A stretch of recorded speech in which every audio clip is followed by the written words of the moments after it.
He stood in the middle of a bustling cafeteria that teemed with lively chatter and the clatter of trays and utensils. But Chuck Norris felt a subtle disquiet ripple through the air, something that drew his focus beyond the ordinary din of a typical American middle school lunch period. He had come to this institution in the heart of Texas for a scheduled motivational talk about discipline and perseverance, yet his sharp gaze picked out a single table at the far edge of the expansive room, where one child sat alone with shoulders hunched and eyes fixed on a half-eaten sandwich that seemed to have lost any appeal. Other students came and went in shifting clusters, laughing as they passed him by, sometimes tossing an offhand remark in his direction, but the boy did not respond, and Chuck noticed the staff monitoring the lunch shift barely glancing at him. Something about that quiet isolation called to Chuck, so he stood there for another moment, scanning the rows of children, reading the swirl of social dynamics that left this one figure on the sidelines. He saw older kids at a nearby table exchange knowing smirks, whispering while casting glances at the solitary boy, labeling him with a silent scorn that spoke of deeper rifts than typical childhood teasing. Chuck felt a flicker of familiar intuition, a sense that told him the child was not simply aloof or defiant but perhaps carrying burdens that no one else recognized. Therefore Chuck quietly made his way across the cafeteria, each step bringing him closer to that single figure who, at first, did not even register Chuck's approach. The boy finally glanced up when Chuck was only a few feet away, eyes widening with a combination of curiosity and wariness, as though he braced himself for yet another unpleasant remark or a reprimand he had grown used to receiving. Chuck, projecting a calm warmth, asked if he could sit, pulling a chair around without waiting for a formal invitation because the boy looked more startled than anything else. Chuck introduced himself, though the child obviously knew who he was because the entire school had buzzed about the visit of a legend, yet Chuck spoke to him like they were equals, letting him see that Chuck was not there to judge or scold. The boy mumbled the name Damon, so soft that Chuck nearly missed it under the cafeteria's roar, but Chuck nodded and repeated it gently, acknowledging that it was nice to meet him. Chuck noticed Damon's tray was nearly untouched aside from a few bites missing from the sandwich, so he asked Damon if the meal just didn't taste good or if he wasn't hungry. Damon shrugged, dropping his gaze, revealing a tension that curled his posture inward. The boy was not ready to talk, but Chuck sensed that if he pushed too hard, Damon might pull further away, so Chuck only made an offhand remark about how school lunches had definitely changed since he was a kid, which drew a flicker of the boy's attention. Chuck remained with Damon for several minutes, ignoring curious looks from other students, drifting back and forth in conversation about the weather and the day's classes, gently testing the waters of Damon's comfort level. He finally realized Damon's eyes kept darting toward a clock on the wall, like he was counting down seconds, which struck Chuck as odd because they still had plenty of time in the lunch period. That small detail lodged in Chuck's mind, because he recognized the behavior of someone living on a tight internal schedule, perhaps consumed by a deeper worry than an upcoming math test. He let Damon retreat into himself once more when the bell rang, watching how the child leapt up and dumped his tray with a speed that spoke of anxiousness more than routine. Chuck made a mental note to speak with the administration after his speech, because something about that lonely figure tugged at his instincts. Later that afternoon, Chuck delivered his scheduled talk in the school gym, addressing rows of eager students about goal setting, resilience, and respecting one another. The children cheered at his jokes and hung on his demonstrations of balance and focus, but through the bright eyes and excited faces he still searched for Damon in the audience, spotting the boy near the back, fidgeting and looking down at his shoes.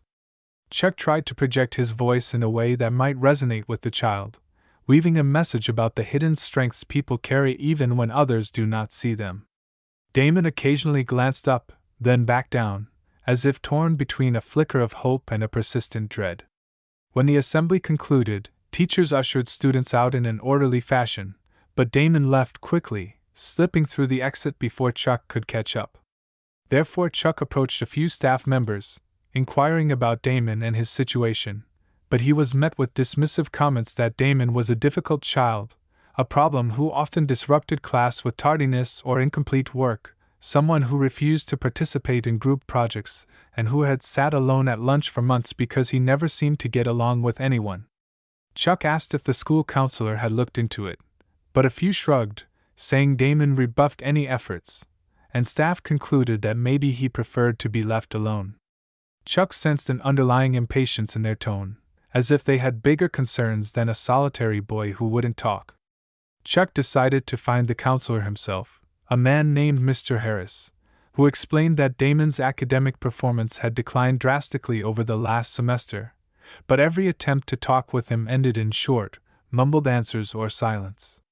Chuck asked about Damon's home life, but Mr. Harris had no detailed information, except that Damon's mother had recently missed 2 parent-teacher meetings. Chuck realized no one had a complete picture of the child's circumstances, so he requested permission to spend a bit more time around campus the next day, hoping to gain a better understanding.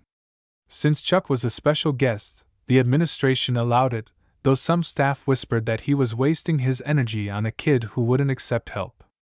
The following morning, Chuck waited discreetly outside a hallway near Damon's locker, hoping to catch the boy in a more natural moment. He observed how Damon arrived nearly out of breath, hair slightly disheveled, eyes tinged with an early morning weariness that suggested he had not slept well. Damon fumbled with his combination lock, dropping a worn backpack in the process, but none of the other kids stopped to greet him. In fact, a few gave him a wide berth, as if they had grown used to the idea that Damon was not a friend but a strange fixture. Chuck quietly approached and asked if he was all right, noticing the boy's trembling fingers as he pulled books out of the locker. Damon nodded in a stiff manner, telling Chuck he was fine, but Chuck saw his lip twitch in a subtle expression of stress. Chuck gently mentioned that sometimes being on time every day can be really hard if someone has a lot to handle before school, hoping Damon might reveal something. Damon gave a defensive shrug, telling Chuck it was no big deal, then slammed his locker shut and rushed off to his first class. Chuck studied the hallway for a moment, imagining what it must be like for Damon to handle daily pressures on his own, especially if there was a hidden situation at home that forced him to rush or skip breakfast. Chuck decided to linger in the school office to speak with the administrative assistant, a kind-faced woman named Mrs. Avery who had worked at the school for decades. She mentioned quietly that Damon's father was absent from the scene and that she had overheard something about the boy's mother battling a serious health issue, though she had never seen official documentation. Chuck felt his intuition ring loudly at that possibility, understanding that if Damon was caring for a sick parent, it could explain tardiness, exhaustion, and isolation. He asked if the school had done any wellness checks, but apparently no one had escalated it to that level. Chuck arranged a brief meeting with the principal, Mr. Higgins, who seemed sympathetic yet overwhelmed with the demands of the entire student body. Chuck suggested that he and Mr. Higgins pay Damon's home a visit, if only to see if the family needed help. The principal hesitated, explaining that they couldn't just show up unannounced. They would normally require a social worker or a formal process. Chuck therefore recommended they reach out to local community support services who could coordinate a proper visit. Mr. Higgins agreed in principle but cautioned that there were bureaucratic steps. Chuck nodded politely, though he was dismayed at how red tape might delay the relief that Damon and his mother could desperately need right now.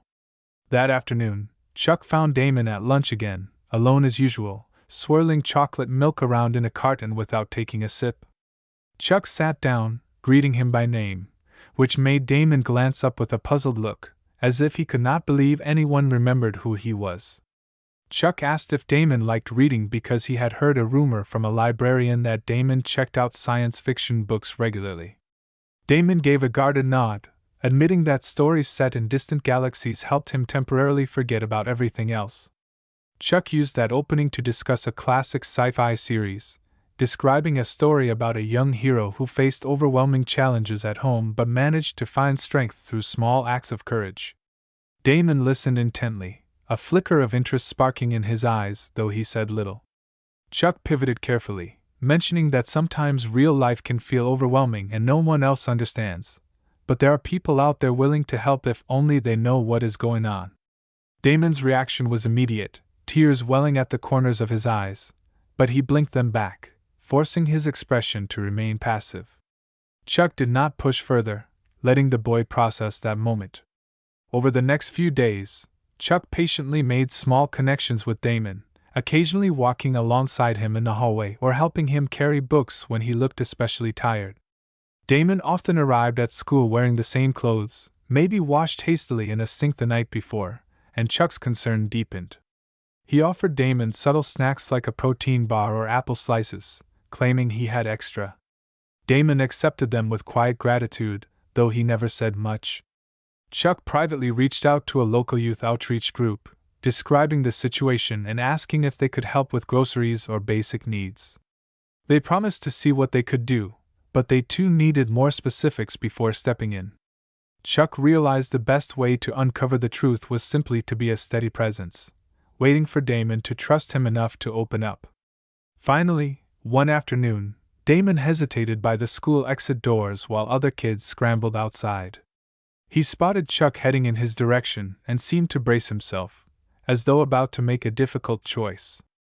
Damon then shuffled forward, mumbling that he had to get home quickly to help his mom, who had not been well for a while. Chuck regarded the boy with gentle concern, asking if the mother had anyone else to take care of her or if there was a nurse who visited. Damon shook his head, eyes downcast, saying it was just the two of them, and sometimes his aunt checked in but she worked long hours. Damon confessed that he had to wake up early to prepare medication for his mom, and sometimes she was so weak that he had to help her bathe or get dressed before he left for school. Chuck's heart clenched at the weight of that responsibility resting on a child. Damon explained that her condition was erratic, so on bad days he might arrive late to class or miss it altogether. Chuck asked if that was why he always seemed so worn out at lunch. Damon nodded, swallowing hard, admitting that he often couldn't focus in class because he worried his mother might need immediate help. Chuck placed a hand gently on Damon's shoulder, telling him that it was not his fault and that he should not have to bear that kind of burden alone. Damon just nodded again, tears threatening to spill. Chuck recognized how precarious the situation was, because Damon felt he had no choice but to handle everything himself to keep his family afloat. Chuck promised he would do what he could to find support. Damon gave a small nod, then turned to hurry home. Chuck watched him disappear into the crowd, realizing how easy it was for others to label Damon a problem when they had no idea about the struggles he faced outside of school walls. Chuck marched straight to Mr. Higgins, explaining the conversation he had just had and stressing the urgent need for a social worker to step in. Mr. Higgins, taken aback, acknowledged that they had suspected something serious might be going on but never had enough evidence or a direct statement from Damon. Chuck reminded him that the time for hesitancy was over, that the boy and his sick mother needed immediate assistance. Mr. Higgins placed calls to a local social services agency, coordinating with the nurse at the school to outline the steps necessary for an in-home visit. Chuck offered to help, but the principal assured him that once they had official protocols in place, they could move quickly. Still, Chuck could not stand idly by. He contacted a friend in the local community who ran a charity that provided meals and medical aid to families in crisis, giving them Damon's neighborhood details without revealing private information to random volunteers. He explained that a mother in that area was seriously ill, so they might do well to set aside some resources. Meanwhile, Chuck discreetly spoke with a few teachers, urging them to be mindful of Damon's circumstances rather than labeling him as lazy or defiant. Some teachers expressed shock, having never guessed that the quiet boy who occasionally dozed off in class was actually spending his nights caring for a parent. They agreed to let him catch up on missed assignments without penalty and to offer after-school help when possible. Over the next week, subtle changes occurred around Damon. The school nurse checked in on him, making sure he had breakfast vouchers and telling him he could come to the nurse's office if he felt overwhelmed or exhausted during the day. A volunteer from the community charity discreetly delivered a box of groceries and essential household items to Damon's address, leaving them on the porch so his mother wouldn't have to struggle to get to a store. Damon, at first suspicious of the sudden kindness, realized Chuck must have been involved. He sought Chuck out in the hallway one afternoon, shyly thanking him for whatever he had done. Chuck simply responded that Damon deserved support, and that there was no shame in asking for help. Damon lingered in that moment, as if he did not quite know how to handle genuine compassion, eventually muttering that his mother had cried happy tears when she saw the groceries. Chuck ruffled the boy's hair lightly, reminding him that there were good people out there who wanted him to succeed.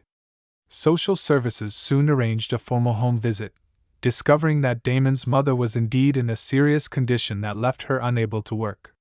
The father had left years ago, so the family barely scraped by on minimal disability checks and sporadic help from relatives. Damon's aunt, overtaxed with her own responsibilities, had been doing what she could, but it was not enough. The social worker found a potential program that would provide in-home nursing assistance a few days a week, allowing Damon to focus on school without worrying every minute that his mother might collapse. The process required forms and interviews, but Chuck leveraged his connections where possible to expedite the approvals. Therefore, within a short time, Damon's mother had a part-time nurse checking vitals and helping with medication, which allowed Damon to arrive at school in the morning without the frantic rush that had dominated his life for so long. The transformation in Damon was subtle at first. He still felt shy around classmates who had always considered him strange or unapproachable, but bit by bit he began to open up in class, occasionally answering questions in a hesitant voice. Chuck noticed that Damon actually joined a small group in the library during lunch, not as an active chatterbox, but at least no longer sitting alone in a corner. Chuck encouraged him to try out for a science club that was forming soon, promising that he would excel if he followed his passion for imaginative ideas. Damon shook his head self-consciously, but Chuck persisted, offering to talk to the club advisor on his behalf. With newfound confidence, Damon decided to sign up, discovering that a few other quiet kids shared his love for science fiction and robotics, forging the beginnings of friendships that might help him leave his lonely lunches behind. As word spread of the hardships Damon had endured, staff and students began to view him through a more empathetic lens. The teachers who had once dismissed him as inattentive realized they needed to adapt their approach, offering gentle reminders and patience rather than scolding. Some of the more influential students began to understand that every rumor about Damon being a defiant troublemaker was based on incomplete assumptions. They witnessed Chuck's unwavering support, and realized that behind Damon's withdrawn demeanor lay a story that would break anyone's heart. Damon still faced challenges at home because his mother's condition was